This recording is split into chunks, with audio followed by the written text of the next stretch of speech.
Gus Muhaimin ini lucu ya. Menanyakan masalah lingkungan hidup, tapi itu kok pakai botol-botol plastik itu. Padahal saya, Pak Ganjar, Prof Mahfud pakai botol kaca. Itu gimana itu komitmennya? Botol plastik semua itu. Tapi nggak apa-apa, kita kembali lagi ke topik ya. Debat Cawapres 14 Januari lalu menyisakan cerita menarik. Ingat momen Cawapres Gibran menyindir Cawapres Muhaimin yang menggunakan botol plastik? Dengan ekspresi menahan tawa, Gibran bertanya, Gus Muhaimin ini lucu ya, menanyakan masalah lingkungan hidup tapi itu kok pakai botol-botol plastik. Nah, pernyataan Gibran ini mengingatkan kita semua pada pro kontra tentang penggunaan plastik dalam kehidupan sehari-hari. Sejak tahun 1907, penggunaan plastik dan barang-barang berbahan dasar plastik semakin meningkat, mulai dari bahan pembungkus makanan, kemasan minuman, hingga produk-produk high-tech.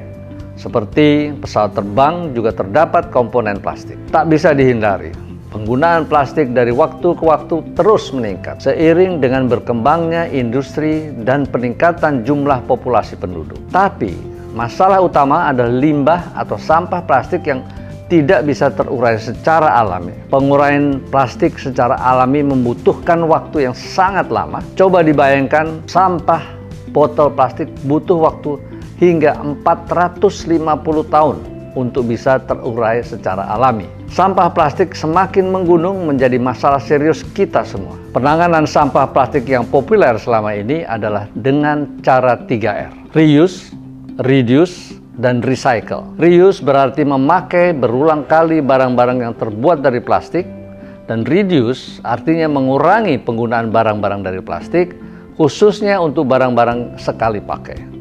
Dan recycle adalah mendaur ulang barang yang terbuat dari plastik. Problemnya, solusi 3R hanya sebatas mengurangi limbah plastik. Untuk recycle, misalnya hanya mengubah sampah plastik menjadi produk plastik lagi. Dan kemudian jadi sampah plastik lagi, lalu di-recycle lagi, begitu seterusnya. Dan yang pasti, plastik hasil daur ulang akan semakin menurun kualitasnya. Cara recycle pun belum mampu menekan volume limbah plastik. Karena faktanya kita masih sering menemukan sampah plastik di mana-mana. Tidak hanya di darat, bahkan di laut pun sampah plastik dengan mudah kita temukan. Lalu gimana solusinya? Ada dua hal yang bisa dilakukan, namun tergantung pada teknologi yang ada. Pertama, menjadi sampah plastik sebagai bahan baku untuk produk bernilai tinggi yang diperlukan masyarakat. Cara ini sebenarnya termasuk dalam recycle, akan tetapi daur ulang yang dimaksud adalah tidak hanya mengubah sampah plastik menjadi plastik lagi. Sebagai contoh, pemanfaatan sampah plastik menjadi energi listrik, yaitu melalui pembangkit listrik tenaga sampah. Beberapa tahun terakhir ini, pemerintah sudah mulai membangun pembangkit listrik tenaga sampah di beberapa daerah. Contoh lain, sampah plastik dari hasil penelitian bisa dikonversi menjadi bahan bakar minyak. Kedua, perlu ada terobosan dalam membuat pengganti plastik dari bahan-bahan yang ramah lingkungan dengan harga yang terjangkau. Misalnya, kemasan minuman yang terbuat dari kaca atau beling penggunaannya tidak menjadi pilihan utama bagi industri minuman karena harganya lebih mahal dibanding plastik. Yang pasti, terlepas apapun solusinya, untuk mengatasi persoalan sampah plastik butuh komitmen bersama. Namun, perlu digarisbawahi, komitmen tersebut akan mudah dibangun apabila secara sadar negara membuat aturan bagaimana mengatasi persoalan tersebut, termasuk membuat kebijakan agar ada insentif bagi masyarakat dan dunia usaha sehingga terlibat dalam mengatasi persoalan sampah plastik.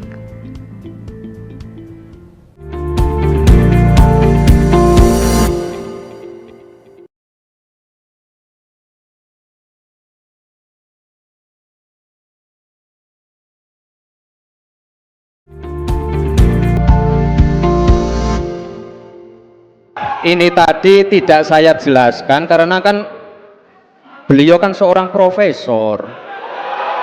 Sesuai dengan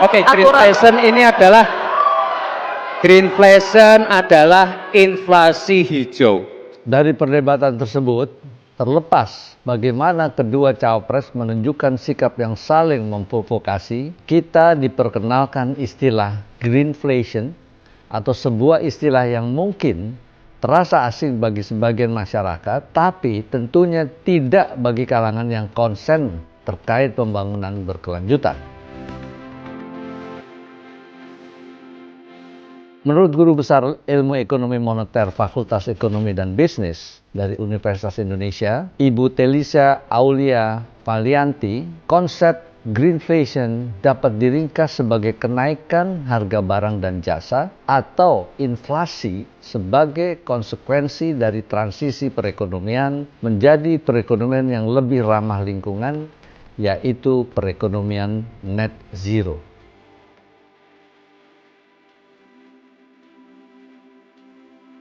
Sebagai ilustrasi, selama ini pembangkit listrik yang bersumber dari bahan bakar fosil tentunya menimbulkan eksternalitas negatif, yaitu berupa polusi udara.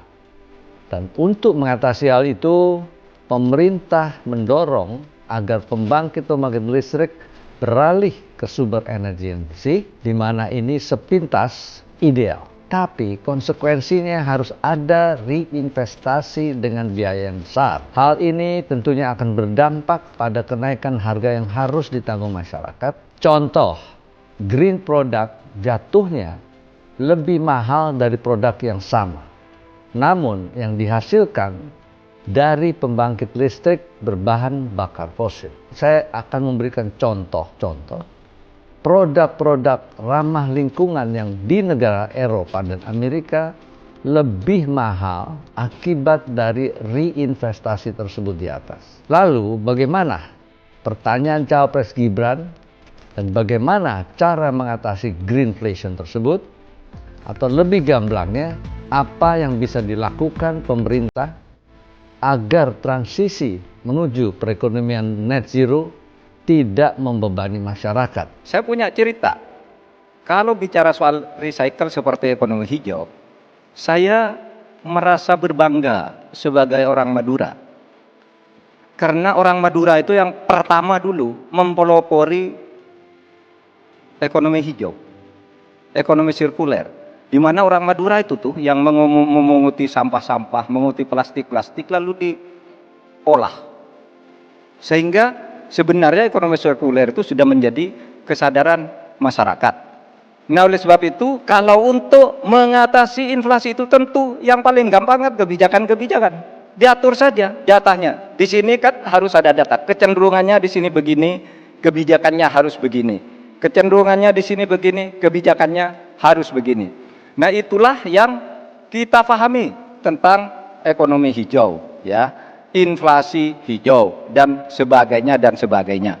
Apa yang disampaikan Profesor Mahfud adalah baik, tapi perlu dielaborasi kebijakan model apa yang bisa menyeimbangkan kepentingan ekonomi dan ekologis. Tapi di sisi lain tidak membebani masyarakat. Tentunya kebijakan utama yang bisa dijadikan senjata pemerintah yaitu berupa kebijakan fiskal. Konkretnya harus ada insentif fiskal agar dunia usaha dan masyarakat mau bertransformasi menuju perekonomian net zero. Dari sisi perbankan, perlu juga ada kebijakan agar ada kredit murah untuk dunia usaha yang pro-environment. Terlepas dari substansi perdebatan tentang greenflation antara Cawapres Gibran dan Pak Mahfud,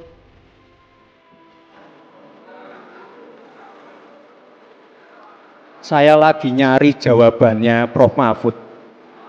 Saya nyari-nyari di mana ini jawabannya. Kok nggak ketemu jawabannya? Saya juga ingin mencari itu jawabannya ngawur juga itu. Gila ini. sangat disayangkan dalam debat tersebut dibumbui drama secara strategi. Debat dapat dikategorikan argumentum ad hominem. Nah, artinya menyerang lawan debat dengan mengabaikan substansi pendapatnya, tetapi dengan menyerang ke arah karakter pribadi lawan debatnya. Di mana Profesor Mahfud dikesankan meremehkan pertanyaan Gibran, dengan menyebut pertanyaan yang diajukan tidak layak dijawab karena pertanyaan recehan. Begini loh, kalau akademis itu gampangnya kalau bertanya yang kayak gitu-gitu tuh recehan, gitu. Recehan.